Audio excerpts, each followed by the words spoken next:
భారతీయ సమాజంలో స్ఫూర్తిదాయకమైనటువంటి వ్యక్తిత్వం కలిగి గొప్ప నాయకత్వ లక్షణాలు కలిగినటువంటి ఒక వ్యక్తిని చూడాలి అనేటటువంటి ఉత్సాహం ఎవరి ఎందైనా ఉంటుంది. నాకు కూడా సహజంగా తెలంగాణ ముఖ్యమంత్రి వర్యులైనటువంటి మాన్యులు శ్రీ కె చంద్రశేఖరరావు గారిని దగ్గరగా ఎప్పుడైనా చూడాలి అని ఒక కోరిక ఉండేది. అది భగవంతుడి 7వ రోజు భాగవతంలో తీర్చినందుకు శ్రీకృష్ణ పరమాత్మ యొక్క పాదములకు నమస్కరిస్తున్నాను.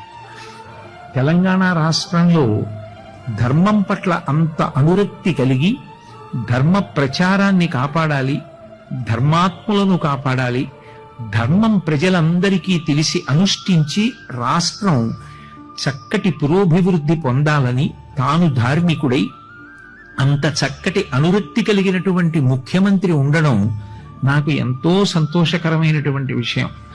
ఆ కోణంలోనే నేను వారిని చూడాలి అని ఎప్పుడు అనుకుంటుండేవాడిని.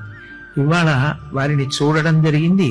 వారు చేసినటువంటి ప్రసంగంలో శరణాగతి యందు ఉండేటటువంటి అద్భుతాన్ని, అంత ఒత్తిడితో కూడుకున్నటువంటి జీవితంలో ఉండేవారైనా అలవోకగా ఒక్క తప్పు లేకుండా కలడందురు దీనులయ్యల కలడందురు పరమయోగి గణముల పాలిన్నన్న పద్యం చెప్పి భగవంతుని యందు ఉండేటటువంటి విశ్వాసంలో మొహమాటాలు అవి లేకుండా త్రికరణ శుద్ధిగా ఎలా ఉండాలి అన్నదాన్ని స్ఫూర్తిదాయకంగా లఘు ప్రసంగంలో ఆవిష్కరించి ఆయనకి ధర్మం పట్ల దైవం పట్ల ఉన్నటువంటి తిరుగులేని నమ్మకాన్ని ప్రకటించినటువంటి మాన్య ముఖ్యమంత్రి శ్రీ చంద్రశేఖరరావు గారిని చూసి ఎంతో సంతోషిస్తూ, నేను ఇవాళ చెప్పబోయేటటువంటి ప్రసంగ ఫలితం ఏదైనా ఉంటే దాన్ని నేను త్రికరణ శుద్ధిగా వారికి ధారపోస్తూ వారు వృద్ధిలోకి రావాలి, వారి నాయకత్వంలో రాష్ట్ర ప్రజలు ధార్మికులై శాంతి భద్రతలతో ఎంతో సంతోషంగా ఉండేటటువంటి అదృష్టాన్ని